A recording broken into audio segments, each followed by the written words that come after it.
সুস্থভাবে জীবনযাপন করতে পারি, থাকতে পারি, আমরা অসহায়ের মতন যেন কোথাও ঘুরে না বেরোইতে হয় পারি। তাহলে আমরা ছোট থেকে বড় হয়েছি, আজকে কেন সরকার আমাদের এই জায়গাটা কেড়ে নিচ্ছে? আজকে যদি আমাদের বসত বাড়ি নাই, জায়গা জমি নাই দেখেই তো আমরা বাংলাদেশের সম্পদ হয়তো আমরা গাছ কাটি নাই, যেখানে ফাঁকা জায়গা ছিল ওখানে ঘরবাড়ি করে সুস্থভাবে জীবনযাপন করতেছি। বাট যদি এখন আমাদের এইখান থেকে সরিয়ে দেওয়া হয় তাহলে আমরা কোথায় যাব? আমাদের এই বিষয়টা নিয়ে তো সরকারের একটু চিন্তা ভাবনা করা দরকার।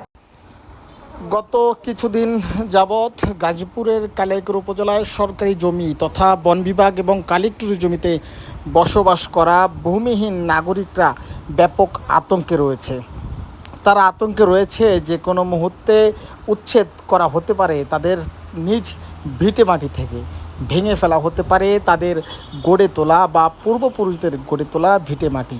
আজকে গাজীপুরের কালিয়াকৈর উপজেলার রাখালিয়া চালা এলাকায় গাজীপুরের যে ভূমিহীন রয়েছে অর্থাৎ জাতীয় ভূমিহীনদের পক্ষে রাখালিয়া চালা এবং আন্দারমানিকের ভূমিহীনরা তারা একটি সম্মেলন করেছে। সেই সম্মেলনে 2 থেকে 2.5 শতাধিক ভূমিহীন নাগরিকরা উপস্থিত ছিলেন।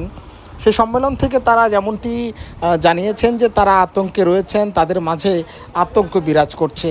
একটি মহল ঊর্ধ্বতন বিভিন্ন কর্তৃপক্ষের কাছে সে ভূমিহীনদের বিরুদ্ধে বিভিন্ন ধরনের চিঠি চালাচালি করছে যাতে তাদের উচ্ছেদ করা হয়। সে উচ্ছেদ আতঙ্ক কাটিয়ে ওঠার জন্য বা যাতে তাদের উচ্ছেদ করানো হয় তার জন্য আজকে সে ভূমিহীনরা সম্মেলন করেছে। সে সম্মেলন সফল করার লক্ষ্যে বিএনপির একজন নেতাও সেখানে উপস্থিত রয়েছেন। তিনি সেই সম্মেলনের প্রধান অতিথি হিসেবে আজকে উপস্থিত ছিলেন।